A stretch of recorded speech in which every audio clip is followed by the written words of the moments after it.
O início de One Piece é controverso. Tem gente que acha um porre e tem gente que acha um porre legal. Eu não tô em nenhum desses times, na realidade eu tô no time que adora o início de One Piece. Que nesse time tem eu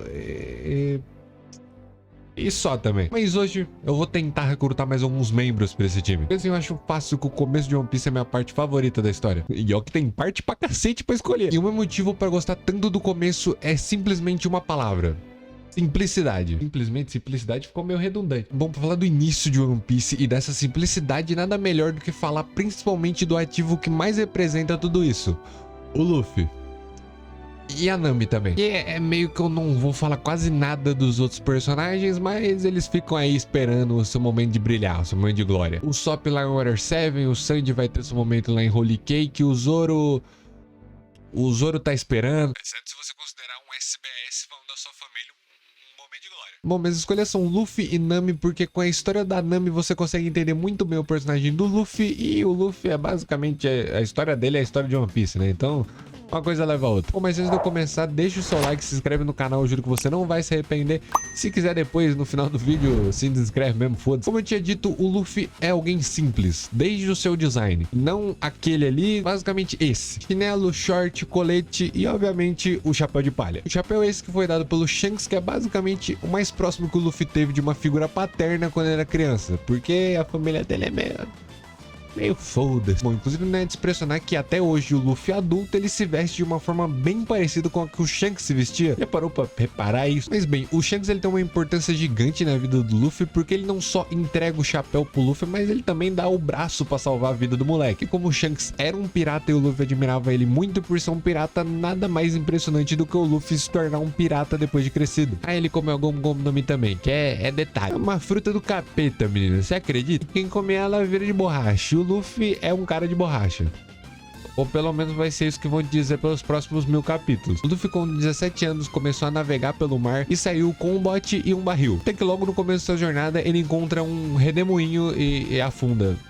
E acabou a história. Ele entra no barril pra conseguir sobreviver ao redemoinho e é levado pela maré até a ilha onde ficavam os piratas da Álvida. A Álvida é essa gorda aí, ou como diria a minha mãe, essa jamanta. Lá o Luffy conhece o Kobe, que tem essa carinha de moleque que nunca sai de casa e fica no quarto o dia inteiro jogando LOL. A carinha dele. E o Kobe foi sequestrado pelos piratas da Álvida quando ele foi pego por engano quando ele tava indo pescar. Ele é burro. E o Luffy concorda. Bom, mas parando de contar a história pra focar um pouquinho mais no Luffy, nesse momento ele parece de certa forma inatingível. Nada que acontece ao redor realmente afeta ele. Redemoinho tá de boa. Inclusive ele age bem naturalmente e dá respostas bem óbvias pra questões feitas pelo Kobe. Do tipo que quando o Kobe reclama que é horrível viver com os piratas da Álvida, o Luffy fala: a vida que é ruim? Vai embora. Até que o Kobe pergunta o porquê que o Luffy quer navegar. E é aí que ele responde: eu vou ser o rei dos piratas. Até a coisa mais bizarra e complexa do mundo, o Luffy resume em forma simples. E o Kobe nesse momento é o perfeito oposto dele. Ele complica basicamente tudo. Ele fala pra cacete e consegue arranjar 1001 motivos do porquê que ser rei dos piratas é algo praticamente impossível. E ele só para de verdade quando o Luffy bate nele. E basicamente responde que é porque é o sonho dele. Rei dos piratas no mundo de One Piece é um status quase inalcançável e provavelmente o maior status que alguém consegue conseguir. Trazendo pra nossa realidade, a coisa que eu mais consigo correlacionar seria ser o melhor jogador de futebol do mundo. Já que o caminho de se tornar rei dos piratas também é cheio de abismos de qualidade e outras várias coisas que você precisa ter pra se tornar o melhor jogador do mundo. A diferença de um nível de alguém que começou agora, como o Luffy, pra alguém que já tá há anos nesse ramo, é bizarro. Mas o Luffy consegue resumir isso com... eu acho que eu consigo. Quando o Kobe finalmente se toca e ele decide ir atrás do seu sonho, o mais legal é que o painel do mangá é bem simples, assim como o próprio Luffy. A Álvida acaba chegando na situação, o Luffy dá uma de Luffy e acaba derrotando ela. Bom, a Álvida acabou confundindo o Luffy com o tal de Roronoa Zoro, que o Luffy ouviu que é muito forte, por isso ele quer recrutar para sua tripulação. Eu tinha dois problemas: o Zoro tava preso e ele era um caçador de pirata. Mas tá de boa. Pro Luffy isso é irrelevante, mais uma vez as coisas são simples ao nível que se fosse um cara gente boa, já tava dentro. O Luffy é chamado do mesmo jeito. E foda-se, ele é firmezinho. Eles vão pra ele onde o Zoro tá e acham ele preso numa base da marinha. Como eu disse que eu não vou falar muito do Zoro, nem do Sandy, nem do Sop, e eu já me alonguei demais na parte do Kobe, então vamos dar um resuminho rápido. O Zoro tá preso porque defendeu uma garotinha de um marinheiro playboy chamado Harumepo, que é filho desse cara aí que é o Morgan, que é o marinheiro capitão dessa sede da marinha. Eu não sei se ele é capitão, ele é um cargo alto. Ao ver essa história, o Luffy conclui que o Zoro era um cara gente boa, então ele decide não só soltar o Zoro, Zoro, como também chamar ele pra tripulação, derrotando Morgan no processo, salvando o Zoro, que fez com que ele aceitasse entrar na tripulação. E o Zoro quer ser o melhor espadachim do mundo. Mas detalhe. Luffy e Zoro se despedem do Kobe, que consegue finalmente entrar na marinha e realizar o seu sonho, e seguem a viagem em direção ao segundo maior pilar desse vídeo, que é a Nami. Eu digo que a Nami é o segundo pilar tanto desse vídeo quanto de One Piece por conta dos materiais que a gente tem acesso de quando One Piece era só ideias na cabeça do Oda. A gente normalmente nota a presença da Nami e se ela não tá lá, a ideia tá. Eu tiro isso principalmente de Romance Down, que eu tenho a edição aqui, calma aí que eu vou pegar. Tá aqui, ó, físico, ó. Foda. Bom, em Romance Down a gente conhece a Anne, que além de aparência se parece muito com a Nami, principalmente na forma como elas se conectam com o Luffy, que seriam pelos tesouros. Mas para falar dos tesouros e do que essa palavra realmente tem de significado pro Luffy e pra One Piece, a gente precisa voltar a contar a história que a gente tava contando. Então, volta lá. O Luffy e o Zoro chegam numa nova ilha, o Zoro de barco e o Luffy na boca de um pássaro. É um contexto aí que eu pulei, coisa boba, detalhe. A Nami tava nessa ilha e tinha acabado de roubar o mapa da Grand Line do Bug. A Grand Line é o principal lugar para onde basicamente todos os piratas vão se eles querem se tornar o rei dos piratas. Então ele vale muito e o Bug tava querendo ir pra lá. É o Luffy também. A Nami, para conseguir se safar do bando do Bug, ela basicamente usa o Luffy, que foi uma oportunidade que caiu do céu, para conseguir se safar. Enquanto o Luffy tinha que se livrar do problema que a Nami acaba de enfiar ele diz uma frase que é muito importante para a relação desses dois daqui para frente: não ouse tocar no meu chapéu. Enquanto a Nami se apresentava pro Luffy, ela faz uma proposta, e só um parêntese aqui rapidinho, isso não lembra um pouquinho de início de Dragon Ball, não? É uma brisa minha, não tem nada a ver com o vídeo não, só queria falar que lembra um pouquinho. Bom, a Nami odeia piratas, a ponto de ser a qualquer papo que ela tava tendo com o Luffy a partir do momento que descobre que ele é um. Mas ela fica curiosa pra saber o que realmente tem no chapéu do Luffy que faz com que ele não deixe que ninguém toque. O Luffy diz o que a gente já sabe, que é um presente de um velho amigo, e por representar tanto essa amizade quanto a promessa de se tornar um pirata, é algo que vale muito pra ele. É como se fosse um real tesouro. Tesouro pro Luffy é algo de valor, e ao contrário do que muita gente pode pensar, o Luffy sim reconhece o valor monetário de muita coisa, né? À toa que no final do Skypiea ele basicamente planeja um assalto. Mas pro Luffy o valor sentimental tá acima,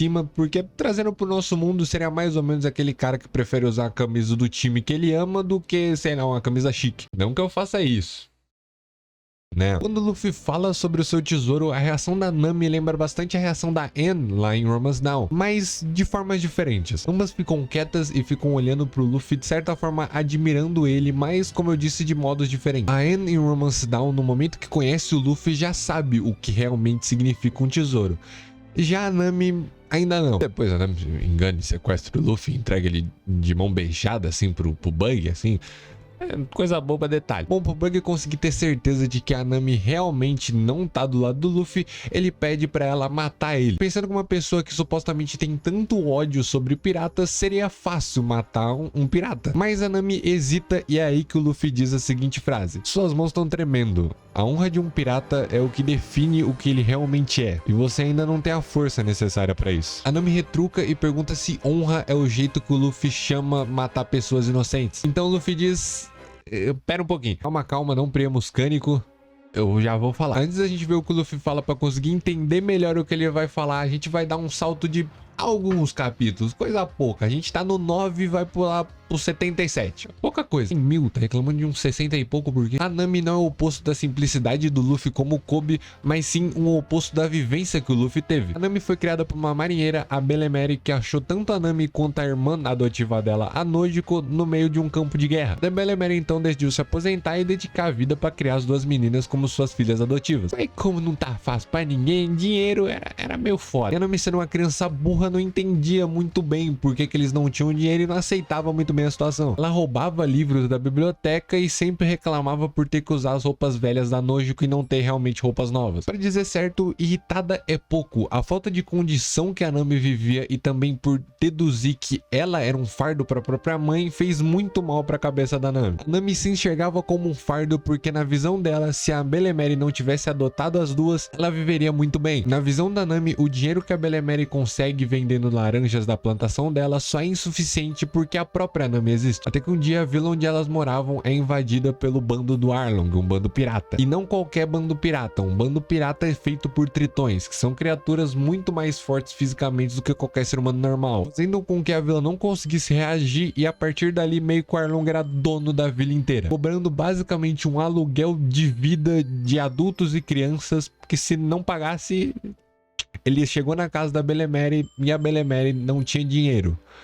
Pelo menos não pra todo mundo. Ela só tinha dinheiro pra pagar um adulto ou 2 crianças. E de acordo com o Luffy, a honra de um pirata é a ideia de ser forte o suficiente para arriscar a própria vida. E mesmo sendo uma marinheira, a Belemere tinha essa honra. E ela fez a sua escolha. Após a morte da Belemere, a Nami decidiu sozinha, sem basicamente contar pra ninguém, começar a trabalhar com Arlong por uma troca. A Nami começaria a roubar dinheiro até juntar dinheiro suficiente para basicamente comprar a vila de volta do Arlong. E agora, com a história dos dois contadas, é possível ver que a história de ambos, Luffy e Nami, é praticamente oposta. Luffy é um garoto que foi criado na sua maioria por piratas. Nami é uma menina que foi criada por uma marinheira. E o Luffy que viu piratas salvarem a sua vida, enquanto a Nami viu piratas destruírem a sua vida. Voltando para a história onde a gente tava, depois do Zoro dar uma ajudada e o Luffy e a Nami conseguirem fugir do bug, o prefeito da cidade nos apresenta o Chuchu. Chuchu é um cachorro que fica de guarda num pet shop mesmo depois da cidade ter sido invadida por piratas e abandonada pelo povo. E mesmo até depois do seu dono e também dono do pet shop veio a falecer. Nami e o Luffy ouvem essa história. E o Luffy fica quieto. Ele só meio que entende. Já Nami questiona do porquê o Chuchu ainda quer cuidar da loja. O prefeito responde de uma forma bem simples. Porque é o seu tesouro. Um pirata enviado pelo bug chega e acaba levando o Luffy pra longe, deixando o Chuchu sozinho pra defender o pet shop. O Chuchu tenta, mas ele não consegue resistir. O Luffy se vinga, é óbvio, de uma forma que qualquer pessoa esperava que ele fosse se vingar, mas o estrago já estava feito, e por isso a Nami começa a questionar o Luffy. Afinal, nesse momento, ela estava certa. Assim como os piratas acabaram com a vida dela, agora os piratas tinham acabado com a vida do Chuchu. Não existe diferença entre o Arlong e o Bug. Afinal, ambos são piratas. Não existe diferença entre a vila do Chuchu e do prefeito e a vila da Nami. Afinal, eles são piratas. É isso que eles fazem. O Luffy, por outro lado, recuperou o último pacote de ração do pet shop, sendo a última coisa que sobrou do incêndio. E ele entrega esse pacote pro Chuchu. O Luffy parabeniza o Chuchu por ter lutado bem para tentar defender a loja. O Chuchu pega o pacote e vai embora, mas não sem se despedir antes. O cachorro late, o Luffy sorri e responde: "Você também é forte." O Luffy e o Chuchu se entendem, e não é só porque eles conseguem conversar, mesmo o Chuchu sendo um cachorro que só sabe latir, mas sim porque só alguém que tem um tesouro e sabe a importância desse tesouro vai entender uma pessoa que perdeu um tesouro. Chuchu, na realidade, por tudo que ele passou, é bem parecido tanto com a Nami, tanto com o Luffy. Assim como o Luffy, ele entende a importância que o tesouro tem, e assim como a Nami, ele entende o peso de perder um tesouro. A partir daí, a história vai decorrendo e a relação do Luffy com a Nami vira uma parceria, segundo a própria Nami. Nos próximos 2 arcos que eu escolhi pular, porque senão esse vídeo vai ficar infinito, a parceria dos dois acaba se tornando uma amizade. É o arco-chave da primeira saga do East Blue, que é o Arlong Park. Nesse arco, a tripulação toda do Chapéu de Palha vai pra ilha da Nami e ouve a história que eu contei pra vocês, a história da Nami. O interessante, e talvez quem só viu a série não vai saber, é que o Luffy não ouve a história da Nami no original. Inclusive, ele nem vê o Arlong até a batalha final. O que torna o raciocínio do Luffy nesse arco mais ou menos assim. A Nami tá estranha, né, gente? Ele tá meio mal, assim. Tá precisando de ajuda. Caralho, um catavento. Mas a Nami tá foda, né, mano? Ah, vou esperar, né, pai? E quando ela pedir ajuda, eu vou lá e... O Luffy entregando o chapéu pra Nami no Arlong Park não é só uma demonstração da amizade que eles têm ou da confiança que o Luffy tem na Nami, mas também, acima de tudo, representa que a partir daquele momento, um iria cuidar do tesouro do outro. Confiar o maior tesouro que o Luffy tinha às mãos da Nami, de certa forma, permite ele a pegar o maior tesouro dela e cuidar dele também. O maior tesouro da Nami era a própria vila dela, porque ela lutou tanto tempo. A Nami manteria o chapéu do Luffy longe da briga, ou seja, longe de poder ser danificado de novo, e o Luffy libertaria a vila Kokoyashi do Arlong. E no final você pode se perguntar por quê, sendo que o Luffy nem sabia a história. Mas bem, como tudo pro Luffy, era por um motivo bem simples. Mas enfim, esse foi o vídeo. Espero que vocês tenham gostado de toda essa minha análise / contar a história do primeiro arco de One Piece, focando nos personagens que eu acho mais importante, que é o Luffy e a Nami. Espero que vocês tenham gostado. Se você gostou, deixa o like, se inscreve no canal. Comenta aí o que você achou do vídeo, o que você acha do arco do East Blue, mas diz aí o que você acha sobre o começo de One Piece. E é isso. Até o próximo vídeo. Até mais.